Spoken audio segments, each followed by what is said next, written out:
Se você está numa bagunça agora,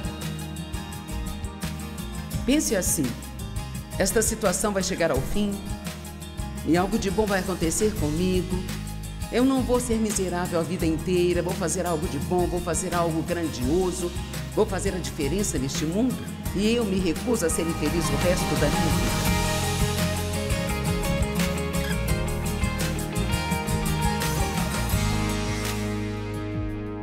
Falarei com você sobre 7 medos a serem evitados. Sim, paraquedismo, sim. Bem, de quantos medos conseguirei falar hoje? Vamos ver o que conseguimos fazer. O medo da rejeição. Bem, porque eu tinha sido rejeitada quando criança. Bem, sabe, por causa do que o meu pai fazia comigo, eu tinha uma personalidade um pouco errada. E então, não conseguia ter amigos. Meu pai não queria que eu tivesse amigos, então eu estava sempre tendo que inventar desculpas na escola porque eu não podia fazer isso, eu não podia fazer aquilo, e não podia fazer aquilo outro. E então, o homem com quem me casei saía com outras mulheres e algumas vezes ele me abandonou, sabe? Uma vez, quando eu tinha 18 anos, nós fomos para Albuquerque, no Novo México, e ele tinha um emprego em que ele levava carros para outros lugares e era pago para isso, sabe? E lá ele começou a trabalhar numa agência de carros usados. E numa noite ele não voltou, apenas me abandonou em Albuquerque, aos 18 anos. Eu não fazia ideia do que estava acontecendo. E ele fez de novo em Oakland, Califórnia, e eu era jovem, eu tinha 18, 19 anos de idade e eu não queria ligar para os meus pais e pedir ajuda, porque eu sabia o que pedir ajuda ao meu pai significava. Então eu não queria fazer isso. Antes do final daquele casamento, eu tive um aborto espontâneo, mas então eu engravidei. Eu tive um bebê, e entre vários nomes eu escolhi Dave. Nunca tente me convencer de que Deus não tem um plano. Amém? E então, com certeza, eu conheci o Dave quando o Dave não tinha nem 1 ano de idade. Então você, talvez já tenha ouvido essa história, mas ainda vale a pena contá-la. O Dave parou em frente à casa dos meus pais, onde eu estava lavando o carro da minha mãe de shortinho. E então, ele disse: "Ei! Quando terminar de lavar esse carro, você lava o meu." E eu disse: "Amigo, se você quer o seu carro limpo, lave-o você mesmo." E ele disse que na mesma hora ele pensou: "Nossa, essa é a minha garota." Então eu sempre digo, ou ele estava ouvindo de Deus, ou ele estava louco, um dos dois. Mas ele estava orando por uma esposa, ele tinha 26 anos, nascido de novo, cheio do Espírito, bem bonitão. E ele orava por uma esposa e dizia: "Deus, que seja alguém que precise de ajuda." E eu lhes asseguro que ele teve a oração respondida. Porque nós estávamos casados há 3 semanas e ele olhou para mim e disse: "O que há de errado com você?" Bem, eu achava que nada estava errado comigo, só com o resto do mundo. E assim,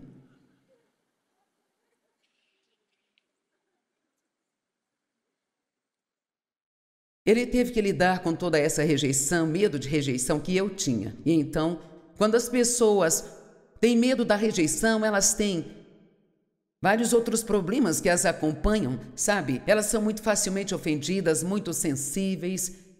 Se você não elogiá-las e fazer muito por elas o tempo todo, se sentem rejeitadas, ainda que não estejam sendo rejeitadas. Entende? É como se as pessoas não gostassem delas. Havia uma moça que vinha às reuniões semanais que eu tinha, numa igreja que eu ia há anos atrás, e me disseram que seus sentimentos estavam feridos porque eu nunca falei com ela depois das reuniões, e eu disse a Deus: "Eu nunca a vejo depois das reuniões. Então, se o Senhor quer que eu fale com ela, mostre-a para mim." Então Deus, Ele falou ao meu coração e disse: "Eu a escondo de você porque você falar com ela não é o que ela precisa. Ela precisa tirar o seu valor e mérito de mim e não por você falar com ela." Então, aquelas pessoas que têm medo da rejeição, realmente gostam quando alguém que elas acham que é importante, pense sobre elas. Mas Deus quer que você se livre desse medo da rejeição. E quando você tem medo da rejeição, você rapidamente se torna um agradador das pessoas. Eu sei que não temos nenhum desses aqui hoje, não é? A palavra mais empoderada para um agradador de pessoas é não.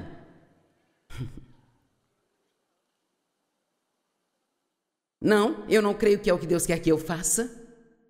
Não, eu sinto muito, eu adoraria ajudá-lo com isso, mas eu não posso fazer isso hoje, eu já tenho outro compromisso.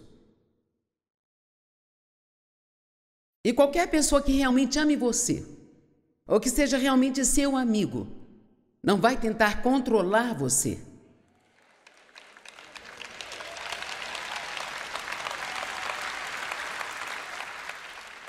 E se Deus está lhe dizendo não, eles precisam querer que você diga não a eles também. Eu tenho um amigo que pastoreia uma igreja em Miami e ele é uma dessas pessoas que está sempre me pedindo para lhe fazer um favor. Você pode promover o meu livro, você faz isso, você faz aquilo outro. Então eu disse a ele, nós somos muito amigos e... Rich, eu tenho meu próprio trabalho e eu nem... Sempre posso fazer tudo que você me pede. E ele disse, eu vou te pedir as coisas sempre, mas nunca vou ficar bravo se você me disser não. E eu deixei claro, isso é muito bom. Então tudo bem. Mas quantos concordam que se alguém é realmente seu amigo, se te ama, não vai ficar bravo se você disser não para ele?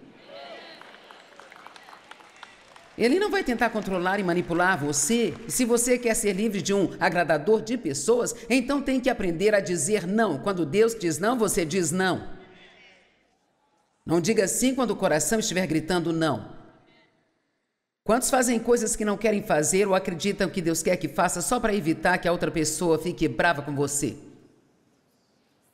Que tal se nós enterrarmos isso hoje aqui?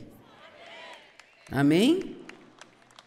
Agora, qualquer uma dessas coisas, eu falo isso como se fosse fácil, mas não é.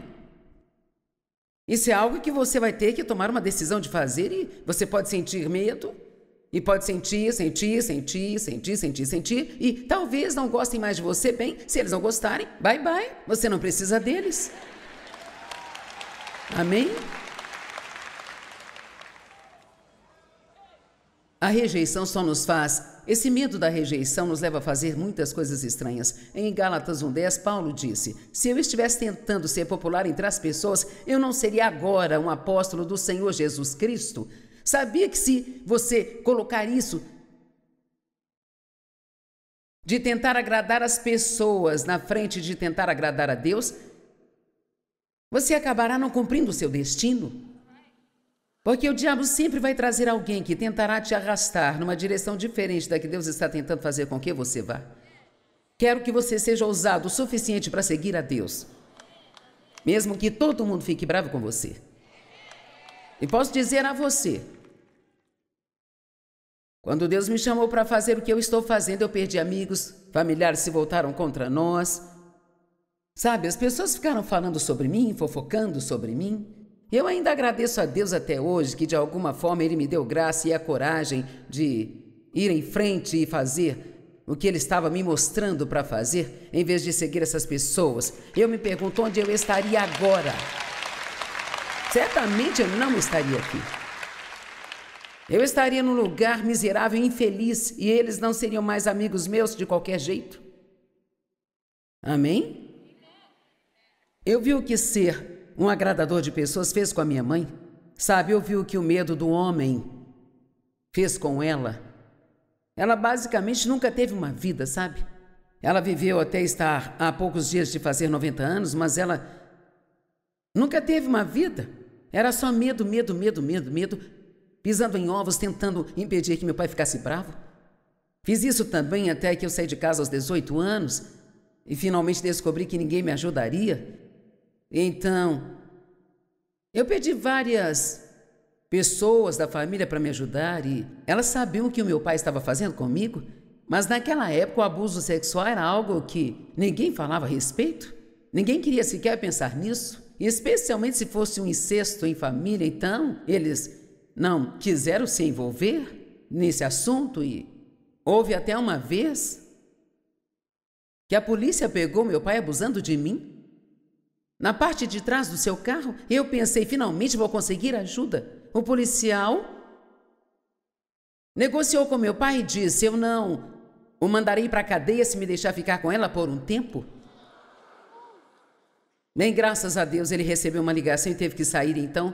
Mas, depois de experiências como essas, pensei, ninguém vai me ajudar? Então eu mesma tomei a decisão, eu vou sobreviver a isso.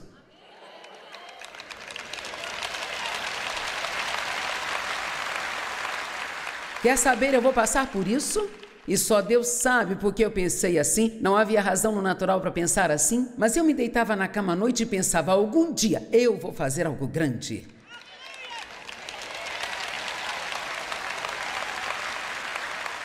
E eu acho que Deus quer que você pense assim também. Se você está uma bagunça agora, pense assim, esta situação vai chegar ao fim e algo de bom vai acontecer comigo. Eu não vou ser miserável a vida inteira, vou fazer algo de bom, vou fazer algo grandioso, vou fazer a diferença neste mundo e eu me recuso a ser infeliz o resto da minha vida. Amém?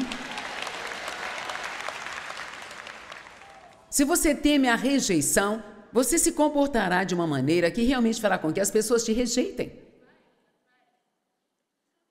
Pessoas que têm medo da rejeição, como minha mãe tinha medo da rejeição, uma das coisas que elas fazem é que elas têm tanto medo de que alguém nunca as queira, que se alguém prestar alguma atenção nelas, elas as sufocam. Você já teve alguém sufocante em sua vida, alguém que é assim? Elas estão lá toda vez que você se vira? Então, as pessoas que temem a rejeição fazem coisas estranhas. Seja confiante, confie em Deus. Agora eu quero dizer algo a você sobre o favor das pessoas. Me pergunto, quantos de vocês sabem o que é isso? Ou então você já orou pelo favor ou pediu a Deus para lhe dar favor? Eu nunca venho neste púlpito sem pedir a Deus que me dê favor com vocês, porque eu não tenho tempo de tentar fazer com que gostem de mim, então dependo de Deus para fazer isso. Amém? Você deve orar pedindo favor todos os dias. Deus, me dê favor em todos os lugares que eu for.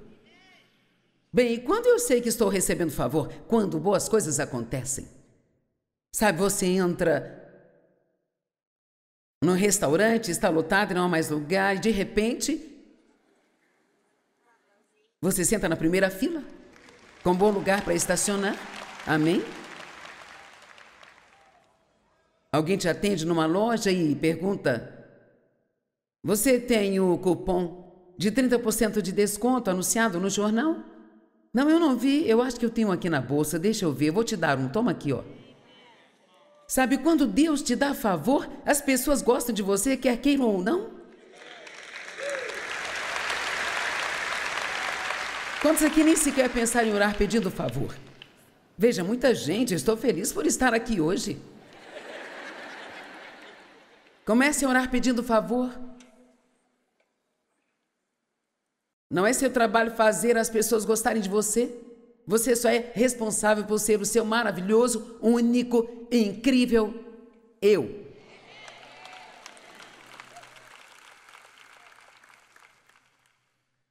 Paulo não se preocupou com o que as pessoas pensavam? Quantos amariam ser livres o suficiente para não se importar com o que pensam de você? Sabe, você nunca é livre até que não precise mais impressionar a ninguém.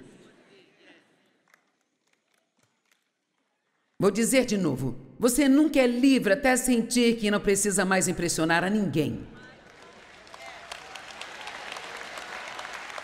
Em 1 Coríntios 4, 2 a 4, diz assim, agora é necessário que os que receberam uma confiança mostrem que realmente são fiéis. Eu me importo muito pouco, disse Paulo, se eu sou julgado por vocês. ou por qualquer outro tribunal humano. Na verdade, nem eu julgo a mim mesmo. Minha consciência está limpa, mas isso não me torna inocente. É o Senhor quem me julga. Em outras palavras, Paulo disse: não me importo com o que pensam. Eu estou fazendo o melhor que eu posso. No outro lugar, Paulo disse: deixa-me em paz, eu trago em meu corpo as marcas do Senhor Jesus Cristo. Eu costumava, sabe, me preocupar. Oh, esse grupo não gostou de mim, esse grupo também não gostou de mim. E as pessoas vinham me contar: estão falando isso de você, estão falando aquilo de você, sabe? Finalmente cheguei a um ponto em que realmente não me importo. Eu não me importo porque, sabe, eu consegui. Eu não me importo. Não vou viver a minha vida. Claro, todos queremos que as pessoas gostem de nós, mas 10% não vão gostar, não importa o que faça. Então você pode muito bem ser livre. Ser você mesmo. Vamos, isso é bom para você hoje. Isso é uma sobremesa, viu?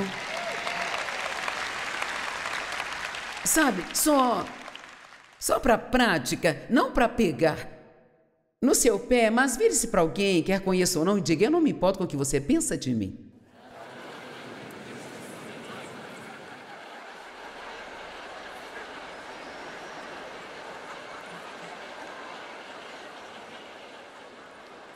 Veja, isso não foi tão engraçado?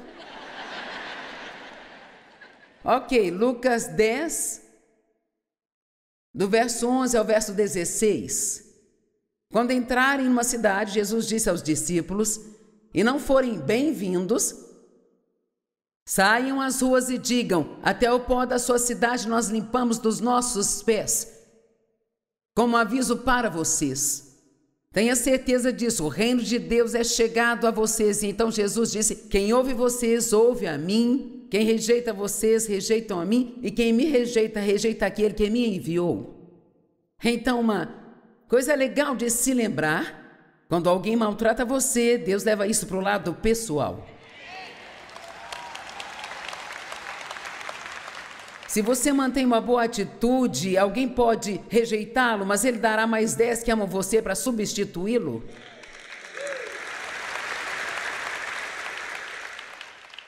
Eu me lembro de um tempo em minha vida em que eu sentia que ninguém gostava de mim, não tinha sequer alguém para almoçar comigo. Aposto que hoje seria diferente. Eu não digo isso de uma maneira arrogante. Tudo isso, cada pedacinho de favor, cada coisinha que Deus me deixa fazer é para a honra e glória dele. Eu não mereço nada disso, mas estou tentando te ensinar uma lição que é desafiadora, é difícil. Provavelmente chorei uma piscina cheia de lágrimas ao longo desses 45 anos. E sabe, no começo eu quis desistir tantas vezes, era lamentável. Eu já superei tudo isso, mas não foi fácil superar o que passei e chegar nesse ponto. Mas, cara, eu amo isso agora. Senhor, veja, eu sei. Não quero que isso soe negativo, mas eu não sou burra, eu não vou viver para sempre. Então, eu não sei, vou fazer 79 em junho, então é meio...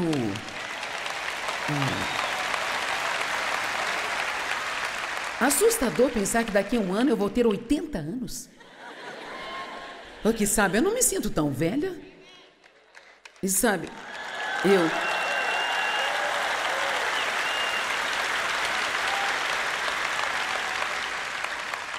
quero te dizer, não importa o quão difícil você acha que é passar pelas coisas, por favor, passe e chegue do outro lado disso.